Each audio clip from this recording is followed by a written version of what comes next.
Doom Eternal is just days away at this point. I'm so tired of waiting already. As a matter of fact, I got tired around a month ago while I was doing previous video, but then I thought that this will be next month. Now there's also Ori and Halo Anniversary, and I just can't sit down and write this goddamn script. So where was I? Doom. Classic that will never die. I love original Doom, it's my favorite game ever, due to how solid mechanics are and how well community learned to use them. While original WODs, beside probably Final Doom, are kinda modern WODs are fucking fantastic. Could go forever, but that's not what we're gonna talk about today. Doom 2016, perhaps one of the greatest revivals of somewhat quote-unquote dead game, according to many people, myself included. Sure, it is different from originals, and they were never really dead to begin with, but it's heavily inspired and has its own gameplay loop. The gameplay loop that gets thrown out of the window when people see speedruns of that game. In case you're unaware, so happens that every game related to Bethesda ends up with insane amount of holes in the walls, and so most of speedruns look essentially the same. You find the wall, clip into it with one of the few bizarre methods available, reach some sort of a trigger or end of a map. Oblivion, Skyrim, Prey, Doom, Wolfenstein, list goes on, and probably everyone already knows that. And while it is impressive how broken these games are, it gets repetitive. After you saw a couple of these runs, you pretty much get the gist of it. It is a fun thing to watch these runs develop, but again, everyone saw that at this point and talked about that. So we're gonna visit something special today. Even though 80% generally is the most active category in speedruns, it is, as name implies, tends to skip a lot of stuff. But I want stuff, I like stuff. So today I will tell you about 100% category of Doom 2016. If you happen to live in a cave, here's a brief description of what Doom 2016 is. Fast-paced FPS where you shoot demons. You can upgrade yourself and your guns to do it more efficient. You do it for some 10 plus levels, and that's the game. Now with that out of the way, let's talk about 100% stuff, because there is a lot. Also, there is two types of 100%, but one of them is more of a practice than anything. Proper one, in my opinion, is done on Ultra Nightmare difficulty, which is basically the hardest difficulty in the game, aka Nightmare. But also if you die, you die. Not only is it the hardest, but also the fastest, but I'll talk about that later. So here's all the things that you need to do in a 100% run. All secrets on all levels. Full combat rating for each level that has it, which starts with level 3, Foundry. All level specific challenges, which start at level 2. All Argent cells, things that allow you to upgrade your max ammo health armor. All prior to suit tokens found and used. All weapon mods obtained, all weapons fully upgraded and all weapons mastered, all rune trials completed, which start on level 4, and all runes mastered, all codices collected. And this is the one I won't cover in any detail, which is basically interactions and text logs you collect in levels. Whew, quite a list. On top of that, you aren't allowed force closing the game, which can save your ass on Ultra Nightmare when you're really about to die. This category doesn't really ban any glitches, it just doesn't need them. While most of collect stuff can be of course done with heavy out of bounds abuse, all the masteries in combat rating really want you to engage with the enemies. And I mean a lot. But that doesn't mean that this category has close to no glitches. As a matter of fact, it has enough glitches, skips and strategies. This will be slightly different from my Shadow Warrior videos. Going through all levels is mostly easy to follow yourself if you watch the run, which is just pure action. Flashy, gory, pumping action. Instead we'll go through some of the main strategies and glitches used in the run. Many people have conquered Ultra Nightmare at this point, but this one is more of an efficiency challenge. Do everything and do it fast. In fact, with so many things required, it's quite possible to actually lose your run in the very last stage, but we'll get there. Let's start with the basic efficiency, your keyboard layout. The way top runners do play the game would require you to ditch your WASD for something more on the right. ESDF or TFGH, like current world record holder Bite Me does. Why that? Answer is quite simple, you will be fighting a lot, and you'll need to swap your weapons all the time, so the way it's done is by assigning two weapon rotations, light and heavy, on your left and right of your movement keys. Light rotation, aka your shotgun, plasma rifle and assault rifle, are your early game weapons which basically become obsolete later on. Heavy rotation is super shotgun, rocket launcher and Gauss cannon. It is heavy because it does a ton of damage. Nobody will be angry at you for playing the way you want, but key binding layouts is one of the most underrated tools, you can say, in a speedrun that leads to you getting less tired and also not ruining your wrists. Play responsibly, you won't want your wrists completely dead by the age of 25. Another useful trick is having a jump bound to your mouse wheel. For whatever reason, that way you can jump just slightly higher, but higher enough to start covering some vertical gaps that shouldn't be able to cross. Jumping is used a whole bunch throughout the round to do various skips, and slight gain of height matters. Very first example is jump in level 1, allowing you to skip going around for the first key. In level 2, this will allow you to bypass entire fights, skipping one of the hardest early game encounters. In level 4, you can skip one gore nest fight by simply doing a jump on a door and then on a wall. In level 5, you can skip going around to a secret. And also in level 5, you can perform the biggest skip in the run, banana skip, named after this yellow thing, by doing series of jumps on platforms and skip entire encounter at the bottom of tower while also hitting elevator cycle. While it is possibly the biggest physical skip, it definitely isn't among the most significant ones. Another granddaddy of Doom 2016 movement techs, Gauss boosting. It's pretty self-explanatory. Shooting Gauss cannon creates backwards momentum. This can be used to cross big gaps or to avoid enemies. One of the main examples of that being used is jump in level 7 to a rune trial to skip about 40-second cutscene. And another example comes up in the next map, which allows you to skip lockdown sequence on BFG and get straight to the action. Now with movement techs being out of the way, let's get to the combat related tricks. Let's start with weapons. Most of weapons have 2 weapon mods and some are more useful than the other, but few of them also allow for high DPS. In early game there will be cluster shot for shotgun with quite a new trick called Jimmy shot, named after the guy who found it. Go into cluster shot, aim, hit melee, then hold attack. This will fire an explosive shot without triggering cooldown. While that is sure a neat little trick, small DPS boost for starters, but let's get bigger. DK SMS or Dreamer King Siege mod shot is nothing less than a game breaker. Siege mod is a weapon mod for Gauss cannon. You can get this mod as early as in level 6, as this is the first upgrade bot that you will meet while having Gauss. It is somewhat a slow attack that charges a powerful shot. Its biggest downsides is the fact that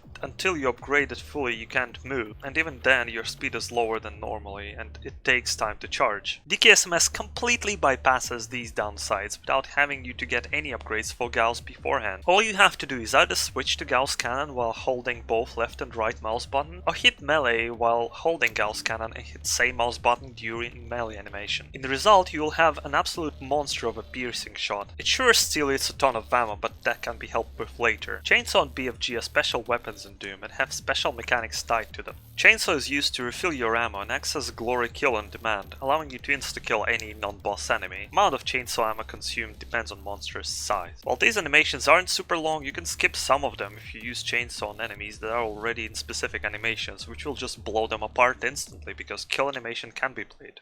BFG is a weapon of mass destruction with extra effect on bosses, stun that increases incoming damage. While normally you would waste around 3 seconds to fire 2 BFG shots, you can also use hologram while charging first one to instantly fire 2 shots. The trick is called BFG double tap and is used only on bosses. Since we are on topic of weapons, let's quickly talk about upgrade order. You start with a cluster shot in map 1, that's your highest direct damage at the start and also gives you a small AoE. On level 2 after getting secret plasma rifle you get stun bomb, which is your defensive tool for the start of a run. On level 3 you get secret rocket launcher and then equip it with remote detonation. Technically that's all the order that really matters. There are some small specifics on which mods you want to have at which point to start upgrading it, like getting lock on for rocket launcher before map 5 so that you can upgrade it on maps 5 and 6, since you'll be getting siege mod on map 6. But as far as your main setup goes, that's it. Each weapon mod requires 9 upgrade points to be upgraded fully. Once that's done, you'll unlock mastery, which is basically a weapon specific challenge. Completing all of them is part of a run, and certain ones you want to get out of the way as fast as possible to max your combat potential. For example, the very first thing you would max in a run is cluster shot on map 3, since that's when you get enough points.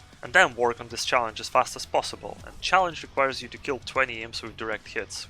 Later you will work on your remote detonation rocket launcher mastery, which requires you to kill 3+ demons with 1 explosion of a rocket. Because in map 5 you will start working on other rocket launcher mod, and level 6 you'll start working on other multi-kill mastery, this time for super shotgun. Speaking of super shotgun, grading it to fullest allows you to shoot 2 times before reloading, and that's a lot of damage. When things are upgraded in late game, your main weapon rotation will look something like this: rocket launcher with remote detonation, double super shotgun shot, DKSMS.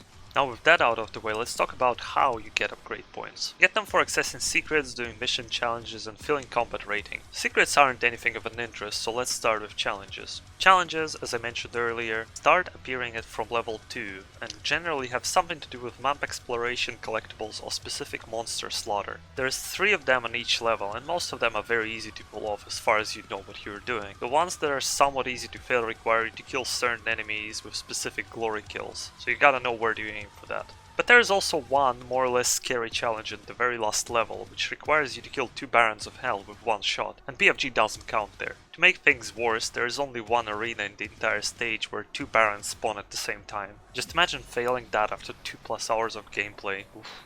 Combat rating is more of an interesting beast on the other hand. The game starts tracking it from level 3. It is a bar with 5 circles, which fill up when you kill demons. The more you kill, the more you fill it, and the bigger are the enemies, the more you fill it. But despite Doom 2016 being mostly an arena shooter, there are some encounters around the map, some of which don't lock you in a fight. Also, certain arenas can be skipped, which makes it harder for you to reach full combat meter. As a result, certain fights have certain manipulations. For example, in level 3 you can actually go inside Classic Secret for a split second to kill few enemies. In level 4, as I mentioned before, you can skip entire Gore Nest fight due to Hell Knight manipulation in another fight. By letting him live longer, game actually keeps spawning extra imps and Hellraisers, which allows you to farm them for combat meter. Or in map 8 you can only get combat rating from Gore Nest encounters, so you forcefully prolong first one by hunting specifically 6 Hell Knights before going berserk.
Despite combat rating seeming as a very basic thing that should fill up until the very end if you did the entire map, it can sometimes betray you and get very tight in last encounters. I don't know full intricacies of how it works in every single level, but Red Warrior, another runner of that category, started releasing great tutorial series for 100% route of each level, which is quite entertaining and has way more information that would fit in this video, so be sure to check at least what's already there. Now, before I get to room trials, let's quickly talk about 2 other upgrade mechanics. Prior to suit upgrades and Argent cells. Suit upgrades you get from dead bodies of dudes all around the levels. Specific categories of upgrades are locked until certain conditions are met, but it still happens fairly early in the game. In a speedrun, first thing you get is quick weapon switching, then all the upgrades related to power-ups, Berserk, Quad Damage, Haste and Vulnerability, which you fill in level 4, and then you get fast ledge climbing, as there's a lot of that, and then reduced environmental and self-damage. Everything else isn't really important to speedrun, you just get it later once you are able to.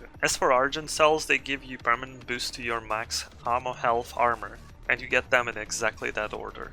Now last but definitely not least, runes. There's a total of 12 runes in the game, which are unlocked by completing various runestone trials, which start from level 4, with 2 in each level. While trials themselves aren't much of an interest, they generally focus on some gimmick and aren't interesting or hard, but mastering runes is a bit more tricky or rather lengthy process. They are somewhat of an exaggerated level trials and require you to collect stuff or do kills in specific ways. Runes also require you to have them equipped for you to progress the mastery. And you can only have 1 rune active at the start, then after you get 4 and 7 runes you get extra 2 slots. It makes it so that you have to think what rune masteries you want to work on and when, as some rune trials are really long, and some later ones don't have that many levels to finish them. But what if I told you that this initial rune limit can be bypassed? As it turned out during latest HDQ, by putting your mouse cursor over an unlocked rune slot and then manually selecting locked slot with arrow keys, and then clicking the selected rune slot, you can actually insert rune into the locked slot at any time. You can even swap them out and progress their masteries, which makes early games so much more easier, saves time on extra menuing, and allows for a way more easier rune trial completion. This trick was found by current world record holder Bite Me and was named Bite and Switch after him. Most runes have deep specifics on when exactly you want to work on their masteries, but I'd be talking forever and turn this video into a tutorial if I go through all of them. Instead I'll showcase 3 specific rune mastery maxes, which I would call more of a speedrun trick than anything else. The first one is Equipment Power Rune, which requires you to use 30 equipment items, grenades or holograms. Coincidentally, on the same level when you get the rune, you also get Hologram, which has an activation cooldown, if I may call it so, which is a pre-activation animation, which can be simply cancelled by switching weapons. That doesn't cause Hologram to appear, doesn't put it on a cooldown, but game registered that as you used an equipment and counts your progress up, allowing you to master this rune in just a few seconds.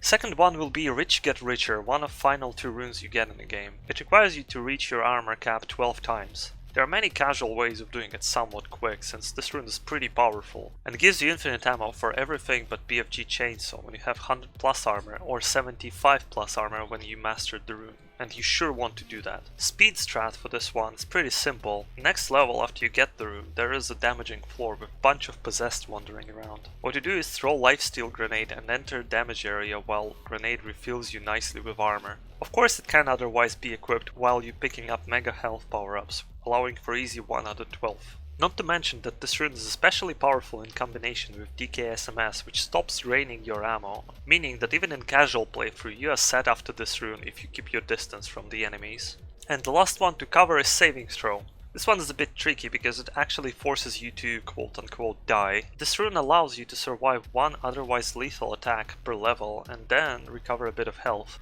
On Ultra Nightmare, mismanaging this rune will be a round killer. To master it, you gotta get 10 kills during health restoration being active. So what you actually do is put yourself on a very low health on the same stage where you maxed Rich Get Richer, and after that activate rune by quote-unquote killing yourself and shooting BFG in a corridor full of enemies, which is generally enough to max it. Probably the very last thing worth noting here will be 100% check, which is done before Spider Mastermind Glory Kill. If you would be watching Ultra Nightmare round, you can notice that while everything is maxed, few things are off in codices, those things being 35 out of 36 enemies, 25 out of 27 weapons, 15 out of 16 artifacts. Something that I haven't mentioned before is that when you select Ultra Nightmare, game skips prologue, starting you at the very beginning of UEC, level 1, which is also why this category technically is the fastest. By skipping prologue you skip picking up your suit, your pistol and your shotgun, so here are weapons and artifacts that are missing. Last enemy is just Spider Mastermind herself. Well, all of this is a lengthy talk, there is a whole lot of tiny optimizations, fight memorization and so on in this run.